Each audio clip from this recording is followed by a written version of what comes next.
ละแม่นว่าเด้อได้จังว่าฟังอีกก่อนเรื่องกาบก่อนขันเรื่องไก่มันเว้ากันยามแรงยามเศร้าเข้าใจบ่หมู่เจ้าเรื่องไก่มันขันคือภาษาของมันผิดคนหลายส่วนมันบ่ฮู้จักมวนจักแซ่บจักหวานจักแต่กินข้าวสารแนวเดียวเท่านั้นบัดมันคันมันห้องฟังเอาเท่ายามันสัญญาบอกให้ฝูงน้อยแห่งมันให้พากันเตรียมไว้หากินมันบอกตะวันออกแล้วคุณสูนั้นให้ลูกมา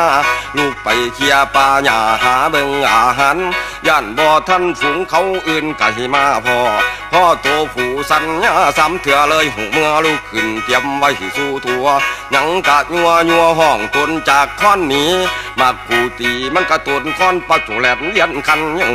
มันว่าเฮ้ยสู่คนไปป่า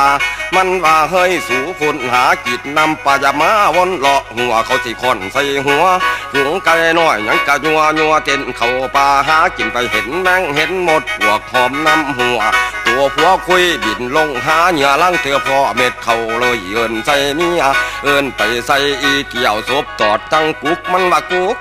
นี่พองแนมน้ำเอินมันว่าเดือดมาพี่ไว้หีบแปลนตัวเมียแงนหน้าขึ้นเห็นแล้วผู้แลนไป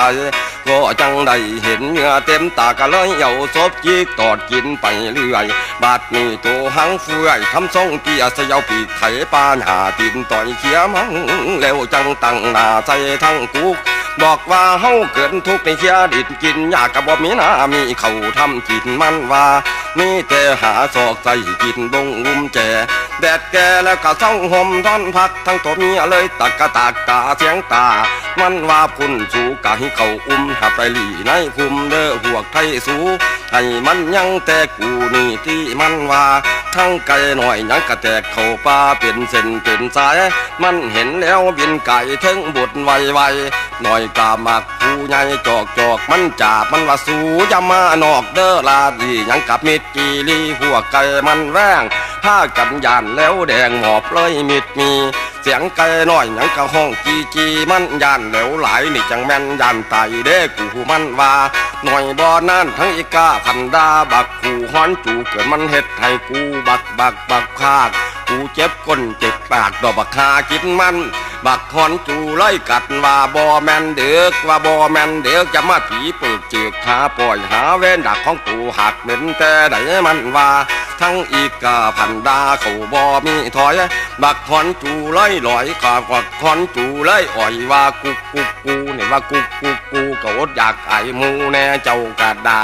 ยาสิปล่อยเป็นลายยันผียันหาค่อยสิไปซื้อผ้ามาให้จักพื้นคือปีกออกแล้วยืนเสียดินแขกสิไปซื้อเมืองแขกมาให้จักว่าเอาให้ยำลงมาเพียงกันกับนี่มันเอาปีกมันสีลงใส่ไปกินเอาจนเพียงขี่ดินพี่น้อมันว่าทั้งอีกาพันดาเขาบ่มีถอยมักฮอนจูไล่ลอยขึ้นเตียงหลังก่อนเอาปากขาบทั้งงอนดิ่งจ้องขึ้นมาเราหมอบจำคันหน้าหังบันเปิงซึงตนลงไปเว้าเบิ่งบาดนี่เอาไหมบ่เห็นว่าแนวใดจักคำมีจ่อยไม่แต่เฮ็ดข้อลอยทอนั่นมันหวังสันแต่ขนเป็นอย่างทอนันตีไก่แม่ยังไปอีกอยู่แน่เรื่องไก่กาดได้ยังอยู่หลายจงจำเอาไว้